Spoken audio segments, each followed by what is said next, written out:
Ooh, what's up, wrestling fans? This is a very special Two Bros Wrestling show on. Is it special night? I don't think it's a special night, but it's a special show. Kevin, what's going It's on tonight? it's a special show that's we're not live. We're recording this, but we're dropping it as a holiday gift to everyone that we hope is a evergreen topic because there has been much that has changed over the last couple of months when it comes to the wrestling TV landscape. There is much more to change and to come in the next few months in the TV landscape. And to be quite honest, unless you just have a really good DVR that does all this work for you. If you're just one of these cord cutters who is using different services to piece together where you can watch what when, you may wonder, how can I watch what when now with the many changes that has happened and will continue to happen in the professional wrestling broadcast space. And that, Doug, is where we're going to come in and help the folks out. Well, I'm certainly confused about how to watch what, where, and when now because I have a hard enough time finding the shows now. If it weren't for my DVR that currently exists, I would probably miss all wrestling. So, where do we start, Kevin? Well, I say the best place to start is the first day of the week, and that is Sundays. Doug, we are going to go day by day, letting folks know what wrestling programming All is right. available on that day and how that may or may not be a change from what has been in the past. And if it is a change, what we think of those changes. So please let us know in the comments what you think as well. We're going to go right into it on Sundays. And that is obviously first thing on your wrestling calendar needs to be to tune in to the Two Bros Wrestling Show every Sunday night at 8 o'clock, of course. Yeah, but Absolutely.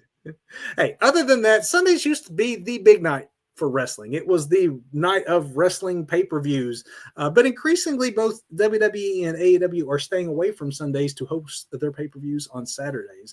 Obviously, Mhm. WWE's events, their two-night events like WrestleMania and now SummerSlam starting in Right. 2025. Those are going to take up both nights of the weekend. And in 2024, WWE had several PLEs that were on Sunday, so that may continue as well in 2025. As for AEW, while they do not have all of their pay-per-views plotted out for next year, they apparently have some that are on the schedule that will appear on Sundays. First of the year, we have Wrestling Dynasty takes place in the Tokyo Dome, scheduled for the January 5th, Sunday.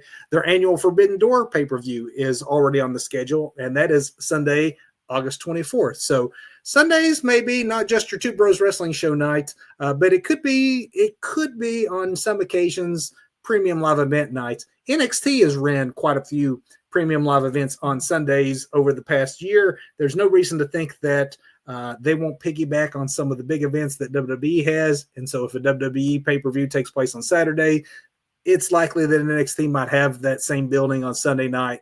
It rolls into Raw on Mondays. WWE is doing these big festivalization, as they like to call it. So Sundays may not be the night that it used to be when it comes to wrestling programming, but there's still quite a bit on Sundays sprinkled throughout the year that you can expect to see. But I shouldn't hold out hope for a resurgence of like Sunday Night Heat then, right? Is that what I'm hearing? Let's hope that we do not see a resurgence of Sunday Night Heat. No SA Rios showing up on my TV on Sunday afternoons. No SA Rios on Sunday afternoons. All Just your two right. bros on Sundays at 8 o'clock. There we go. That's Sunday. And before we move to Mondays, it should be noted that whenever you're watching this, we are recording this in November of 2024. So if you are watching this at some later date, when you are looking at for what your Monday night programming is going to be, because this is the biggie. Note that we might talk in future tense with some of these, but we'll note that throughout because this is one of those future tense things if you're watching it anytime in 24, and that is that the night that most people associate with wrestling is soon to enter a new era. The first episode of WWE Raw on Netflix will be on January 6th, 2025. It'll be broadcast from the Inuit Dome in Los Angeles. The first episode of a 10-year deal that WWE Wow. signed with Netflix for how many? 5 billion. 5 billion with a B. Wow. What changes, Doug, will we see in this broadcast? Obviously, we have we've already been pared down to a 2-hour show. So the big question as we Fortunately, move yeah. to Mondays and the Netflix era is, will that be maintained for the move to Netflix? Right now, that is what the expectations are, and that it's going to be closer to the 2 hours than the bloated 3-hour broadcast. But it may vary week to week because Netflix doesn't have the same time restraints Right. due to other programming that is coming on afterwards. They can go as long or as short as they want. So maybe Raw gets into the flow of it takes as much time as it takes, and then we go. I would actually really enjoy that. I think it would add a lot of unpredictability to the show when you're not looking at your own clock and timing. Commercial breaks are like, oh yeah, this main event's got to be off in at most 5 minutes because Right. Our overrun's only 5 minutes tonight, so we've got to be off by. Yeah. So that's really interesting because it's going to make the next 10 years, of course, very interesting and very loose as far as timing goes. Because they're working with live TV, and having lived that once upon a time myself, everything is down to the second in live TV. So it'll be very interesting to see it being live TV without worrying so much about the timing then. And it's, to be clear, there will still be ads. It is expected. Obviously, Netflix is moving a lot towards not just a subscription, but a subscriber model that is enhanced by advertising dollars. And we've all, things go around in circles, right? We all got rid of commercials with our DVRs and then our cord cutting. And now we all want to pay less because there's too much out there that we need to subscribe to. So now they're making up that money by going back to ads, and we're willing to watch it for a cheaper price. And so we're back to that again. So there will be ads. It is expected there will not be the same level of ads that we've all been used to watching Raw for these 30 some years on cable, which is good. And the fact that they can put the ad breaks wherever is also good, because no more cutting off the middle of matches. Trying to watch a small screen picture in picture just doesn't do it for me. I get distracted. I don't know about you, but I end up watching the ads, and I don't like that. I get very distracted, but that's just me in general. Now, one thing else, Doug, you said it earlier that things will be looser. That's something I want to point out, not just in terms of time. There will not be the same expectations that cable has for what wrestling programming should be. We can be relatively certain, based on what executives have already been saying, in that the product is going to be more adult in terms of violence and language when they think it calls for it. There will not be the same over censoring that leads to very choppy broadcasts where crowd chants are bleeped, or someone flipping the bird in the crowd and the screen goes black on Fox when, I mean, all of that stuff would drive WWE nuts because some of it was out of their control, and you will not see that. You might be able to get away with a little more on Netflix. You saw that in people who watched the recent Jake Paul, Mike Tyson fight. They were not caring about the language anyone used. There was no attempts to censor any of the live audio. I don't think WWE is going to go that far. You're not going to see F-bombs and such being dropped. I don't anticipate that. They still have a sizable amount of kids who tune in. But I think that, would you say that at least on Netflix that the PG era may be dead? I don't know about dead, but we may be pushing to like a hard PG-13. PG-13. That seems right to me. And maybe like into some R territory, but very lightly so, because there, like you say, there's still a huge family population. It's still family oriented. It's like moving Deadpool to Disney. Wait a minute. I mean, yeah, right. Things change. It's a different landscape, and this is make no mistake, the flagship wrestling programming in any organization around the wrestling world is WWE Raw, and this is a completely new era for them. Other changes that we can expect will be to the production, which is supposedly going to get a refreshed look, but also to the announce team. I know that seems strange because you're saying, Kevin, didn't we just do that? Well, yes, Joe Tessitore joined WWE in July and has been calling Raw.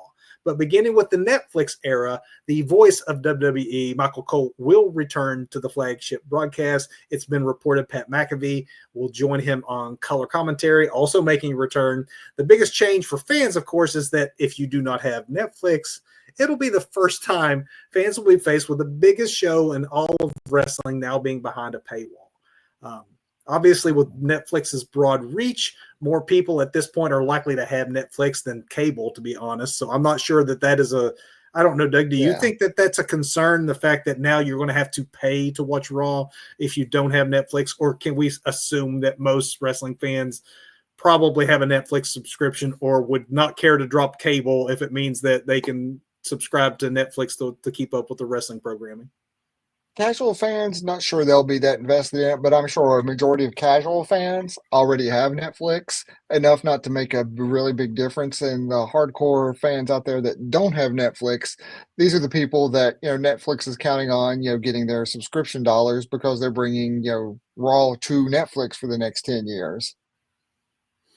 And 10 years, I mean, that is a very long time and a very big commitment and a very big gamble from both sides. Obviously, for WWE, there's many obvious wins in this.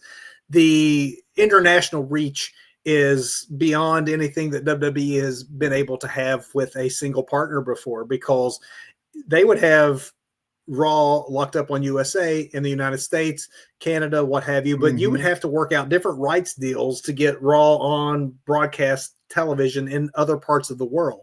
So internationally now, Netflix is going to provide a much larger canvas for WWE to paint on, which means more touring opportunities in those various countries. And it should be noted that as part of this deal, if you are outside of the United States and you're watching this right now, your pay-per-views are also going to be on Netflix. You will watch WWE premium live events on Netflix while the rest of us here in the United States continue with Peacock, at least for the time being. Amazing. That's good. It's a really lot. Good. It's an awful lot. But Mondays are still going to be the big night in professional wrestling. And I'm really excited to see what they do come January 6th. Absolutely. Tuesdays, let's flip the calendar a day. NXT moved to its new home in October, and that is now airing on the CW. So even though it is a network, not everyone has the CW. Either you don't have the CW, or maybe you don't know you have the CW because it is not the most watched of networks. Yeah. So if you are unsure, you can go to cwtv.com and enter your zip code to find out if you have a local CW network that, hey, you might not even need cable. If you're close enough, you might be able to put up the old rabbit ears.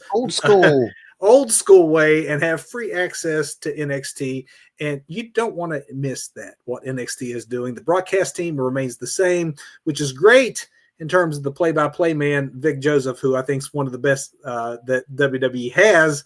Less great is color commentator Booker T. Man, I'm sorry. The worst announcer on TV, regardless of what you think of Booker T, the character, the man in the ring, he grates on me. But he's still there. Another possible change, though, is in terms of the production. Is we're seeing more NXT road shows like the one they did recently at the ECW Arena. There's talk about them trying to run the Hammerstein Ballroom, another classic wrestling venue that's smaller. Doug and I were hoping that they return to Columbus and do that little small them in clubs is great because it gets that like punk rock kind of feel, like we're main roster ish, but we're also a little underground at the same time. I hope they continue doing that and more people get a chance to see NXT on the road. That could be the biggest change when it comes to what the NXT is doing now that they're going to be on the CW and no longer on USA. Doug, before we leave Tuesdays, though, we have to address the situation with the National Wrestling Alliance. So NWA Power began as a promotion on utilizing a YouTube channel, earned a lot of praise for that old school production, the studio wrestling presentation, the 6 and 5 start time. I loved every bit of that. Billy Corgan has publicly trashed, though, the financial arrangement that he had when he was on just YouTube solely. And then he got the opportunity to have a bigger platform when he moved to the CW, at least the CW app. You wasn't on broadcast, but right. It was a step up in money, maybe not access. Obviously, no access is larger than what you would have with YouTube. But I'm sure financially it was better for the NWA. Sure. Sadly, though, because the CW's deal that we just spoke of with NXT and WWE, the NWA was dumped from the app. And at the time of our recording here, and again, if you missed the beginning of our show, we're recording in November. But as of right now, and for the foreseeable future, NWA episodes are airing on their X account. I know X is, I'm sorry. I mean, you don't even have to have you don't have to have an account, by the way. Supposedly you can watch for free even without an account, but I just don't have room in my life right now for the cesspool that is the former Twitter. So I no longer watch the NWA. Doug, you think this is going to be a barrier for people to just to wade through the noise that is like a social media platform as the main way to watch a wrestling show? Now, with YouTube, I can watch on my TV or any TV in the house. I can watch on my computer. I can watch on my phone. I don't know how to watch X or any other social media on anything but my phone. I'm sure I can log onto a computer, but you know I'm not that social media savvy. Although I do have, at least I do have an X account, basically for wrestling news. But I don't see myself watching on my phone. I just think like it's a barrier. It's just, I mean, I know it's a huge platform that many people use. I don't see it being used, at least for me personally, as a way to watch an hour-long bit of programming.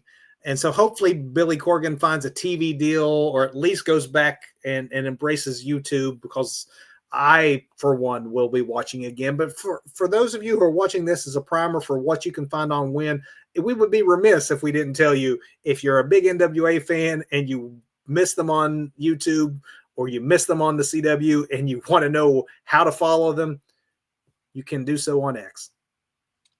Interesting.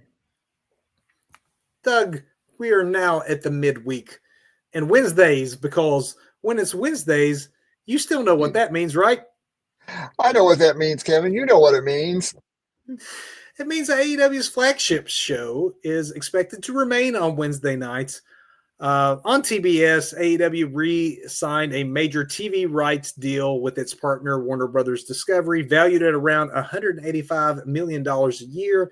While this influx will make the company profitable for the first time, it will not lead to a ton of changes as far as having to find the product. So that's good news for you as wrestling fans, that any of the changes you see will be the cosmetic changes, the financial impact to the wrestlers that you love, the ability for Tony Khan to sign more, but you don't have to wonder where Dynamite is going. That was not always going. I mean, that for a while was kind of a question as to whether or not they lock up this deal with their current partner. They could have moved to a smaller platform, a smaller, harder to find station, but fortunately we can continue to enjoy Dynamite on Wednesday nights and not on X.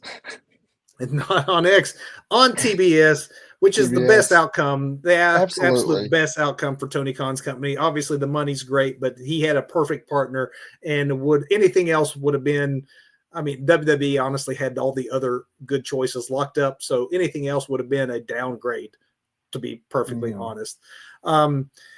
As we mentioned, though, recently on the Two Bros Wrestling Show, there is another change that we can expect soon with AEW programming as we move into 2025 on Wednesdays, and that is a tech and production upgrade expected for 2025, which is great and needed. Much needed, yes. There's also another change that we should note, and that is going to be the ability to stream Dynamite live on Max simultaneously as to when it airs on cable. So Tony Schiavone, Excalibur, Taz are expected to remain your hosts, but if you are a cord cutter and you were or wanted to be a cord cutter but didn't want to lose access to AEW, well, now you have a way of watching it simultaneously through the streaming service Max.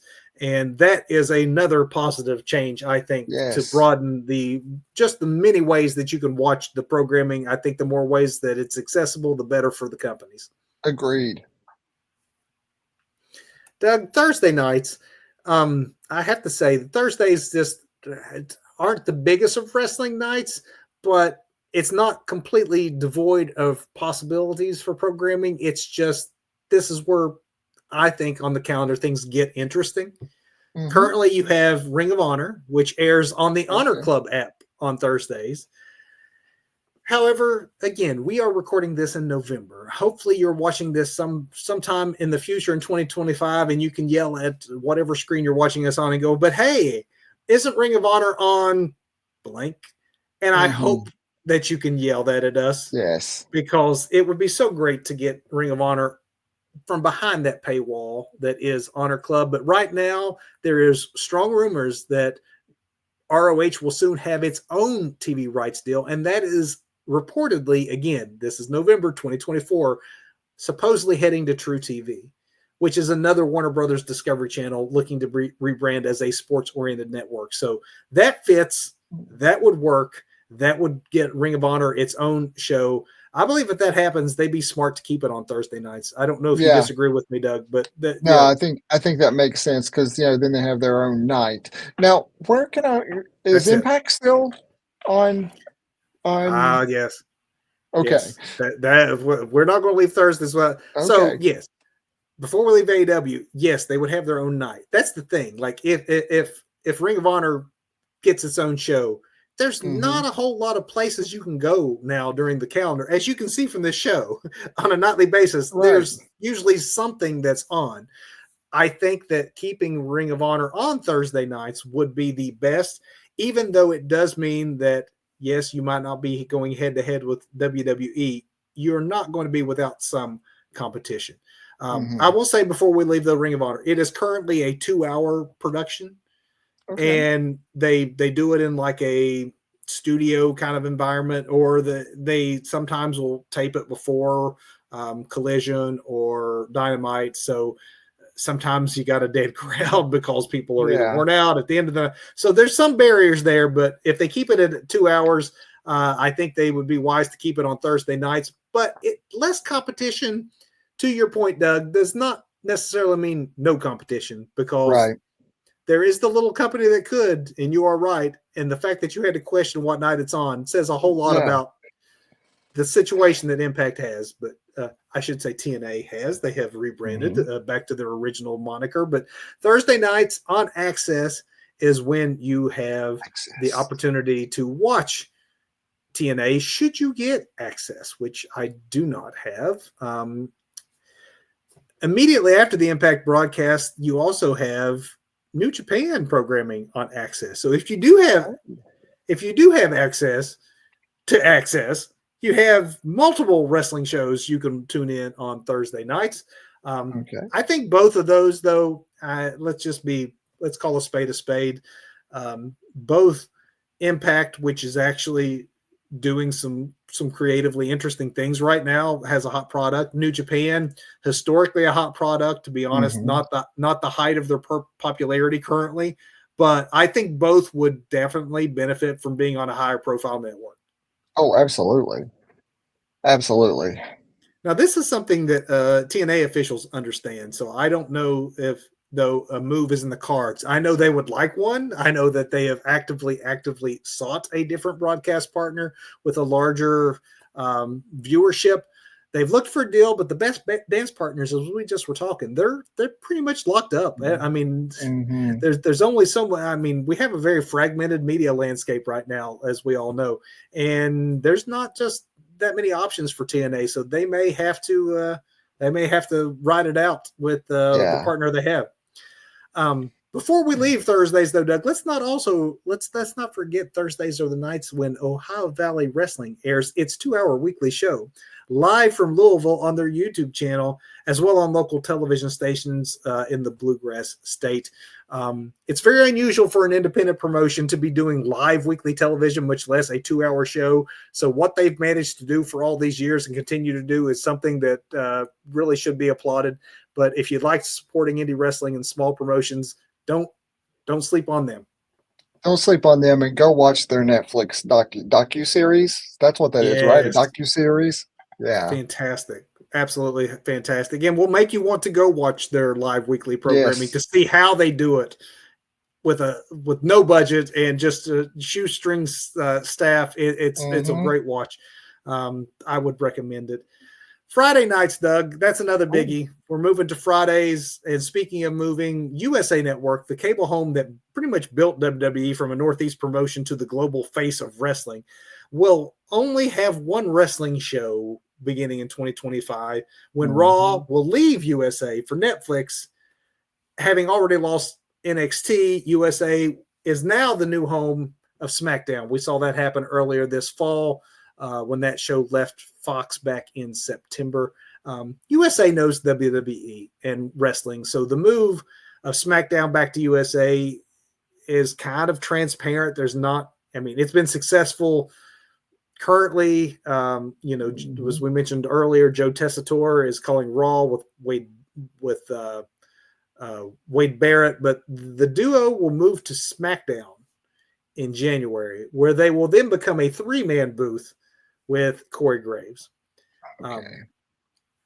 I'm not a big fan of 3-man booths. Honestly, I prefer the 2-man approach. I know AEW likes the 3-man booth. WWE had it for a while, kind of moved back to 2-man. In January, that's the biggest change you're going to see, is that, yes, it's already on USA right now. SmackDown has recently made that move, but you'll see the broadcast team change, and you'll see it expand to a 3-man operation. Okay. Might be a good time for us to talk about this, though, Doug. We mentioned him earlier, but since he's not going to be the Raw host when it goes to Netflix, let's talk Tessitore. He comes from the world of sports, like legit ring combat sports and field sports. Gave me the fear that he wouldn't know or appreciate the wrestling product and the different type of announcing it requires. As opposed to straight sports, you're selling a story and telling a story. I don't know. What do you think about his work thus far? I've actually been I don't have problems with him. I mean, it's pleasant to have somebody transition from, I don't want to say the real sports. How about I call it, unscripted sports, to transfer from unscripted combat sports into, the pro wrestling arena and not get all hung up on it or be awkward in the announcing or just really understand the role of a wrestling announcer. I'm glad you agree with me on this one because we've seen WWE go down this road before, try this as an experiment, and it usually fails spectacularly. Absolutely. They've tried to legitimize before pushing, no, we're sports. We're still sports entertainment. Well, we're back to wrestling finally now, but sports entertainment at its core. It works with this guy. It really does. Yeah. Unlike he's it done has a good before. job. Yeah. I've been impressed. I've been very impressed. So SmackDown, you're on USA. The only WWE programming remaining on USA will be SmackDown come 2025. But SmackDown isn't the only wrestling that airs on TVs on Friday nights. Currently, you have a little 1-hour thing that AEW likes to call Rampage. It's anticipated to sunset sometime before the end of 2024. So by the time you watch us, it very well may be gone. But let's talk about Rampage. Probably for the best. It's becoming a pretty skippable show. They have some good matches, but I'll be honest with you.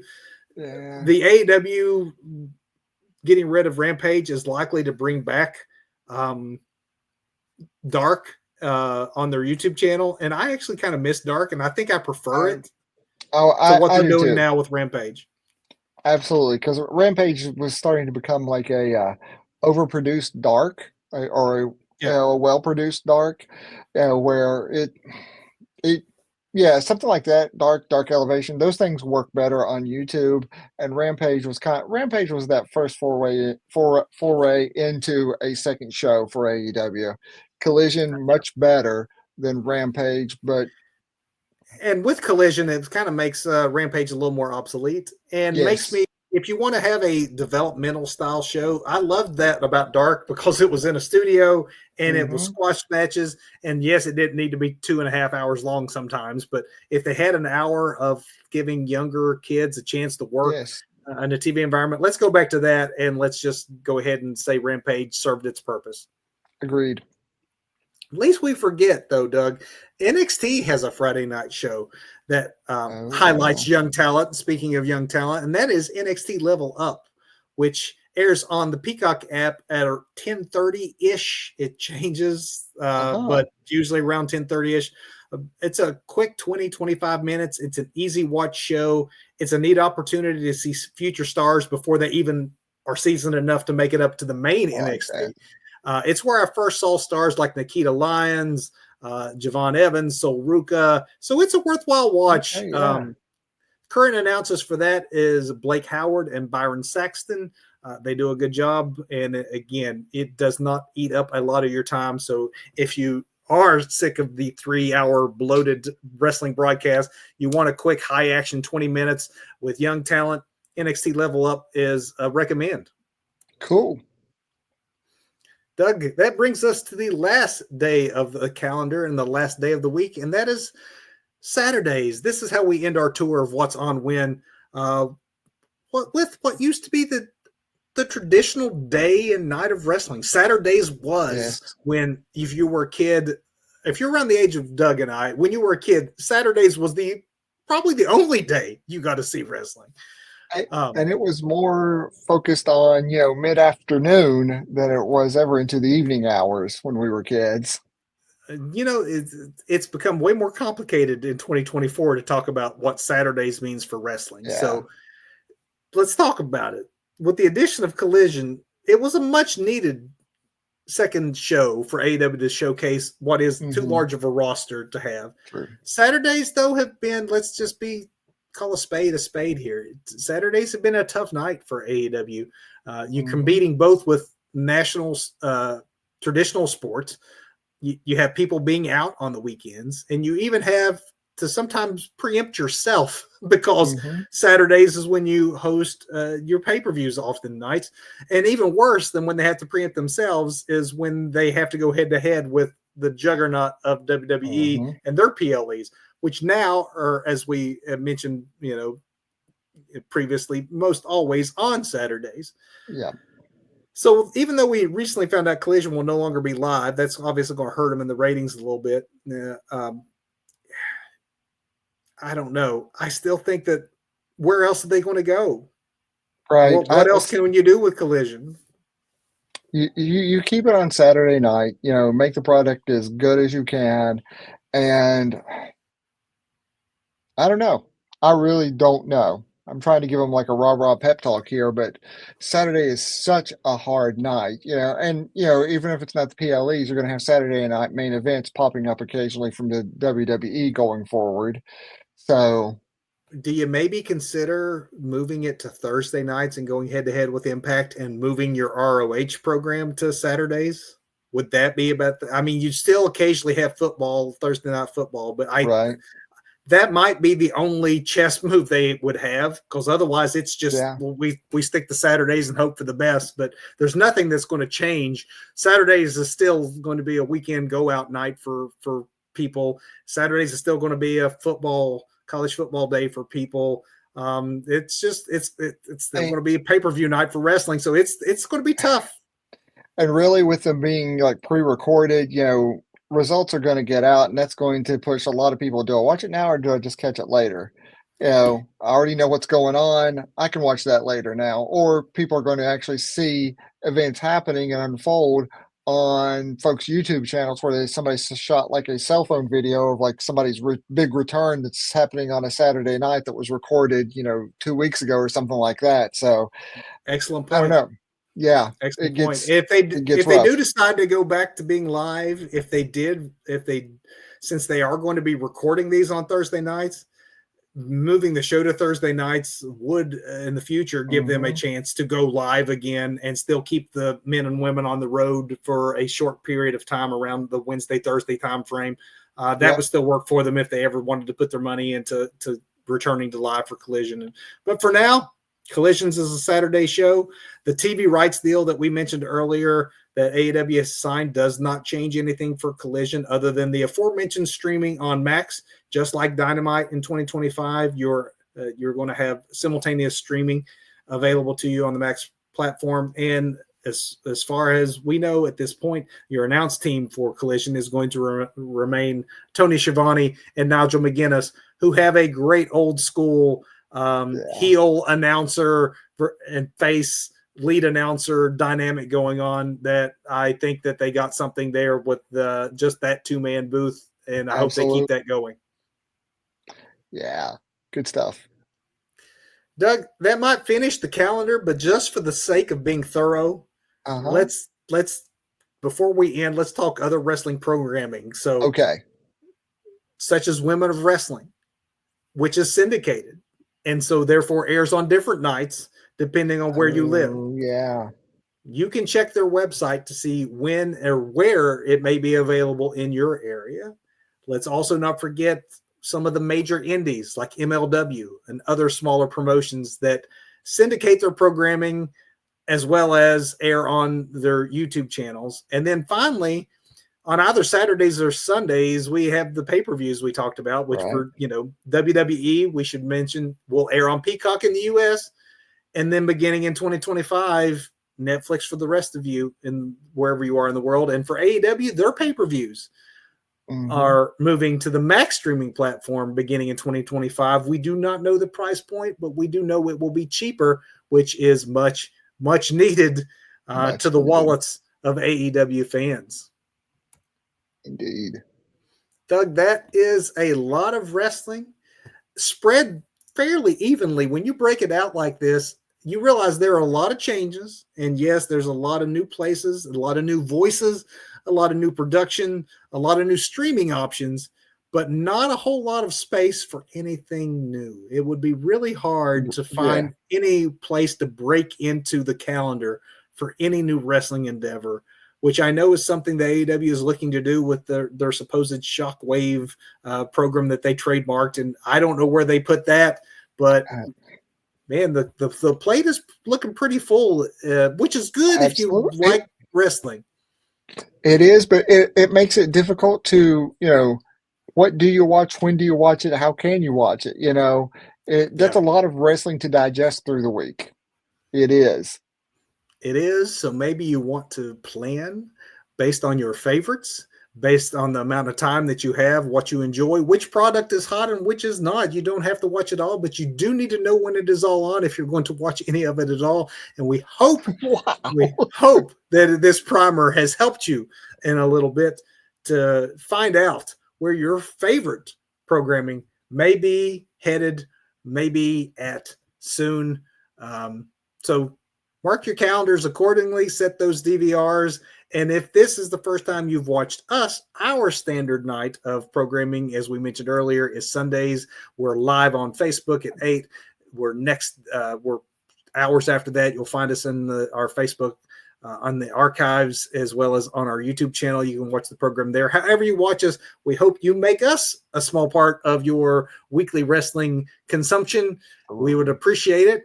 And tune in. Thank you for watching this. Thanks, everybody. Go watch some wrestling. It's out there every night. Thanks.